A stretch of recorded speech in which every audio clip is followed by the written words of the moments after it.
Apa yang akan terjadi jika seseorang berani mencuri dari rumah Tuhan? Pertanyaan ini menggelitik benak banyak orang. Apalagi ketika perbuatan terlarang itu dilakukan oleh seseorang yang seharusnya menjaga amanah. Assalamualaikum warahmatullahi wabarakatuh. Di sebuah desa kecil di daerah Jawa Barat, berdiri sebuah masjid yang menjadi pusat kegiatan keagamaan dan sosial masyarakat. Masjid Al-Hidayah, namanya. Masjid ini tidak terlalu besar, tetapi selalu dipenuhi jamaah yang antusias beribadah. Hampir setiap waktu sholat, masjid ini ramai oleh orang-orang yang melaksanakan kewajiban mereka kepada Sang Pencipta. Selain itu, setiap malam Jumat, masjid ini mengadakan pengajian rutin yang diikuti oleh banyak warga desa, mulai dari anak-anak hingga orang tua. Masjid Al-Hidayah dikelola oleh beberapa pengurus yang secara sukarela mengabdikan diri untuk memastikan kelancaran segala kegiatan di sana. Salah satu pengurus yang paling dikenal adalah Pak Badrun. Pria parubaya yang sehari-harinya bekerja serabutan ini dikenal baik oleh masyarakat sekitar. Meski hidupnya sederhana, ia selalu terlihat ramah dan ringan tangan dalam membantu siapapun yang membutuhkan. Karena itulah, ketika namanya diajukan sebagai salah satu pengurus masjid, hampir semua warga mendukungnya. Namun, di balik senyum ramahnya, Pak Badrun menyimpan perasaan iri yang tak terungkapkan. Ia sering melihat orang-orang yang hidupnya lebih sejahtera dan lebih berkecukupan. Setiap hari, ia hanya bisa pasrah dengan pekerjaannya yang tidak menentu dan penghasilannya yang jauh dari kata cukup. Perasaan itu terus menggerogoti hatinya, perlahan mengubahnya menjadi seseorang yang haus akan harta yang bukan miliknya. Ketika pertama kali menjadi pengurus masjid, Pak Badrun melaksanakan tugasnya dengan penuh keikhlasan. Ia membersihkan masjid, mengatur perlengkapan ibadah, dan memastikan masjid selalu dalam keadaan rapi. Selain itu, ia juga diberi amanah untuk memeriksa kotak amal setiap minggu bersama Pak Hasan, seorang warga yang sudah lama dipercaya untuk menghitung uang hasil sumbangan dari jamaah. Namun, kehidupan yang terus menekannya perlahan membuatnya berpikir bahwa mungkin ada cara mudah untuk memperbaiki nasibnya. Suatu malam, ketika Pak Badrun sedang membersihkan masjid sendirian, matanya tertuju pada kotak amal yang terletak di pojok dekat pintu masuk. Pikiran buruk pun muncul di benaknya. Hanya sedikit saja, toh nanti akan aku kembalikan, bisiknya pada dirinya sendiri. Awalnya, ia hanya mengambil beberapa lembar uang kertas dengan jumlah yang tidak seberapa. Hatinya berdebar-debar, merasa bersalah namun juga merasa lega karena tidak ada yang mengetahuinya. Esok harinya, ia melanjutkan aktivitasnya seperti biasa, berpura-pura tidak pernah melakukan perbuatan terlarang itu. Namun, dorongan untuk mengambil lagi semakin kuat ketika keadaannya semakin mendesak. Pak Badrun mulai terbiasa mengambil uang dari kotak amal setiap kali ia merasa butuh. Kebutuhannya yang semakin besar membuatnya kehilangan akal sehat, mengabaikan dosa yang mungkin akan menimpanya. Tak terasa, perbuatannya itu terus berulang selama berbulan-bulan. Pak Badrun semakin lihai menyembunyikan perbuatannya. Tidak ada yang menyadari bahwa kotak amal yang seharusnya menjadi sumber kebaikan bagi yang membutuhkan, justru menjadi sumber keburukan bagi seorang pengurus masjid. Namun, sebagaimana pepatah mengatakan, sepandai-pandainya tupai melompat, akhirnya akan jatuh juga. Pak Badrun tidak menyadari bahwa perbuatannya telah menuntunnya menuju bencana besar yang akan mengubah hidupnya selamanya. Desas-desus mulai berhembus di kalangan warga. Beberapa jamaah merasa heran mengapa jumlah uang yang terkumpul di kotak amal setiap minggunya semakin sedikit, padahal jumlah jamaah yang hadir tidak pernah berkurang. Kecurigaan itu mencapai puncaknya ketika Pak Hasan, yang bertugas menghitung uang kotak amal, mencatat bahwa jumlahnya menurun drastis selama beberapa bulan terakhir. Pak Hasan mencoba mencari tahu penyebabnya dengan lebih teliti. Ia bahkan mulai menghitung uang kotak amal bersama dengan beberapa saksi setiap kali dibuka, agar tidak ada celah bagi siapapun untuk berbuat curang. Namun, tetap saja, jumlah uang yang terkumpul tidak sesuai dengan perkiraan. Sementara itu, Pak Badrun mulai merasakan sesuatu yang aneh dengan tubuhnya. Perutnya perlahan membesar, bukan hanya sekadar perut buncit biasa, tetapi terasa keras dan tidak wajar. Ia mencoba mengabaikannya dan meyakinkan dirinya bahwa itu hanya gangguan pencernaan biasa. Namun, rasa sakit yang muncul semakin sering dan tak tertahankan. Ketakutan mulai menguasai dirinya. Di satu sisi, ia khawatir perbuatannya akan terbongkar. Namun di sisi lain, ia mulai merasa bahwa apa yang terjadi padanya adalah hukuman dari Tuhan. Suara hatinya terus mengingatkan bahwa perbuatannya mencuri uang kotak amal adalah dosa besar. Namun, hasrat dan kebutuhan yang semakin besar membuatnya terus mengulang perbuatannya tanpa berpikir panjang. Kecurigaan warga semakin menguat. Pak Hasan mulai menyusun strategi untuk memantau kotak amal dengan lebih ketat. Bahkan, ia mengusulkan agar kamera tersembunyi dipasang di dalam masjid untuk mengungkap pelaku pencurian yang selama ini menggerogoti kotak amal. Namun, sebelum rencana itu terwujud, Pak Badrun mengalami kejadian yang mengerikan. Suatu malam, rasa sakit yang luar biasa menyerangnya hingga membuatnya terjatuh di dalam masjid. Beberapa jamaah yang kebetulan masih berada di sana segera menolongnya dan membawanya ke rumah. Namun, perutnya yang semakin membesar membuat orang-orang mulai menghubungkan kejadian itu dengan perbuatan tercela yang mungkin dilakukannya.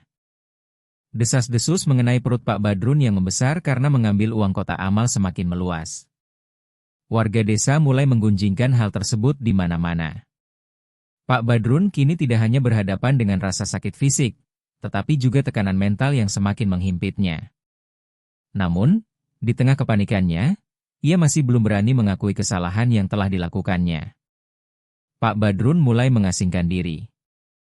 Ia jarang terlihat di masjid dan lebih banyak menghabiskan waktu di rumah. Namun, rasa sakit di perutnya tidak kunjung reda, bahkan semakin parah.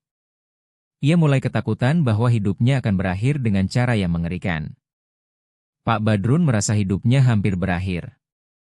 Rasa sakit di perutnya semakin menjadi-jadi, membuatnya sulit makan, tidur, bahkan bergerak. Bahkan untuk berjalan menuju kamar mandi pun ia harus menahan rasa sakit yang seakan mencabik-cabik perutnya dari dalam. Setiap malam, ia terbangun dengan keringat dingin membasahi tubuhnya. Mimpi-mimpi buruk yang menakutkan seakan menghantuinya, menunjukkan bagaimana perbuatannya yang kelam akan dibalas dengan cara yang mengerikan. Dalam penderitaannya yang semakin menjadi, Pak Badrun mulai menyadari bahwa hidupnya tak akan bertahan lama jika ia terus membiarkan dirinya tenggelam dalam perbuatan dosa.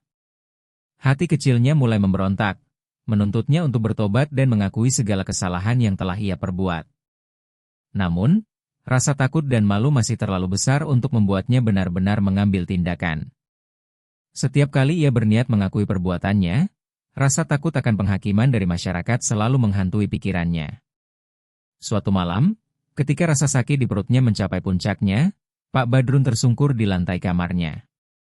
Air matanya mengalir deras, mencampur dengan keringat dingin yang membasahi tubuhnya. Dengan suara terbata-bata dan penuh kepasrahan, ia mengangkat tangannya berdoa kepada Tuhan.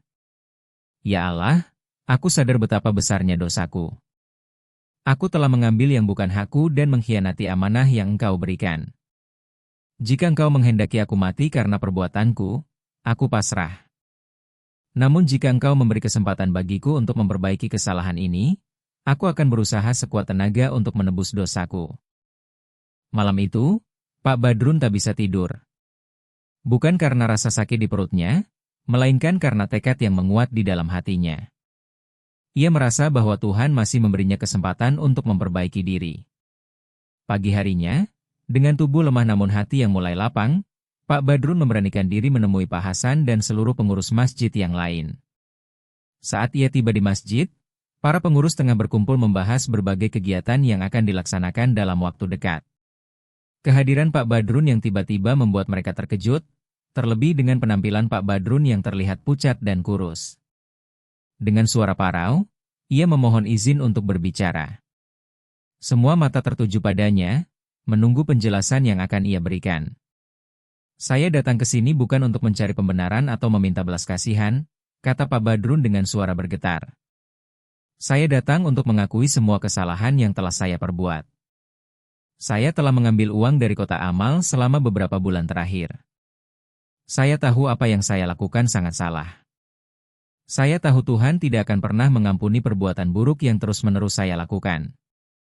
Tapi hari ini, saya ingin bertobat dan memperbaiki semuanya. Pengakuan Pak Badrun membuat semua pengurus masjid terkejut. Pak Hasan yang selama ini terus menyelidiki penurunan jumlah uang kotak amal, kini menemukan jawabannya. Namun, alih-alih meluapkan amarah, para pengurus masjid justru bersikap bijak dan mengedepankan sikap pemaaf. Pak Hasan yang paling tua di antara mereka berbicara dengan lembut namun tegas. Pak Badrun, kami semua terkejut dengan apa yang baru saja kau sampaikan. Namun, aku mengapresiasi keberanianmu untuk mengakui kesalahan. Kita semua manusia yang tidak pernah luput dari dosa. Tapi ingatlah, Tuhan selalu membuka pintu taubat bagi hambanya yang benar-benar menyesal dan ingin memperbaiki diri. Kami berharap engkau benar-benar berubah dan tidak mengulangi kesalahan yang sama. Air mata Pak Badrun semakin deras mengalir. Saya benar-benar menyesal, Pak Hasan. Saya siap menerima konsekuensi dari perbuatan saya. Saya akan bekerja keras untuk mengembalikan seluruh uang yang telah saya curi. Tolong beri saya kesempatan untuk memperbaiki semuanya. Pengurus masjid sepakat untuk memberi kesempatan kepada Pak Badrun. Mereka menyarankan agar ia segera memulai proses penggantian uang kotak amal yang telah dicurinya. Dengan dukungan dan pengawasan dari para pengurus, Pak Badrun mulai bekerja lebih giat dari sebelumnya. Ia mengambil berbagai pekerjaan yang bisa ia lakukan, mulai dari membantu di sawah, bekerja di kebun, hingga menjadi buruh bangunan. Hari demi hari berlalu, dan Pak Badrun menunjukkan tekadnya yang kuat untuk memperbaiki kesalahan. Meskipun tubuhnya masih lemah akibat penyakit yang dideritanya, semangatnya tak pernah surut. Perlahan tapi pasti, ia berhasil mengembalikan uang yang telah dicurinya. Para pengurus masjid terharu dengan kesungguhan yang ditunjukkan oleh Pak Badrun. Keajaiban pun terjadi. Setelah beberapa bulan berjuang untuk mengganti uang yang telah dicurinya, Pak Badrun menyadari bahwa rasa sakit di perutnya perlahan menghilang. Perutnya yang dulu membesar kini mulai menyusut, seakan-akan penyakit itu memang hukuman yang diberikan Tuhan atas perbuatannya. Dengan hati yang penuh rasa syukur, ia menyadari bahwa Tuhan telah memberikan kesempatan kedua bagi dirinya. Kini, Pak Badrun dikenal sebagai pribadi yang jujur dan rendah hati. Kehidupannya menjadi lebih tenang dan damai.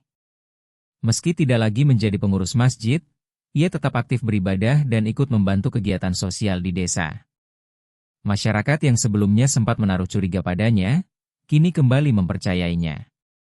Pak Badrun telah menunjukkan bahwa penyesalan yang tulus dan usaha keras untuk memperbaiki diri adalah jalan yang dapat menghapus kesalahan di masa lalu. Pengalaman hidupnya menjadi pelajaran bagi warga desa lainnya bahwa setiap perbuatan buruk pasti akan mendapatkan balasannya. Namun, Tuhan selalu memberi kesempatan bagi mereka yang benar-benar ingin berubah dan memperbaiki diri. Wassalamualaikum warahmatullahi wabarakatuh.